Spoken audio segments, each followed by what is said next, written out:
तर त्यानंतर आहे वोटर आय डी म्हणजेच मतदार कार्ड. मतदार कार्ड डाउनलोड करण्यासाठी तुम्हाला सर्वात पहिल्यांदा प्ले स्टोरवरती यायचे आहे.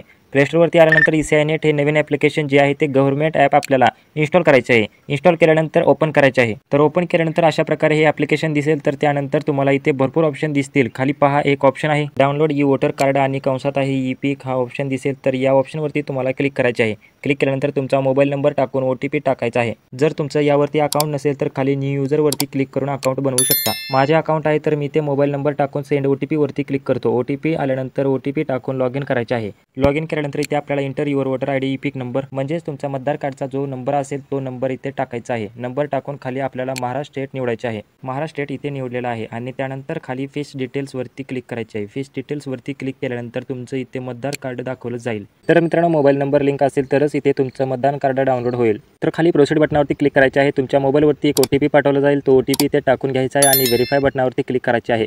तुमचं मतदार कार्ड तुम्ही पाहू शकता. अशा पद्धतीने तुम्ही हे सगळं डाउनलोड करू शकता.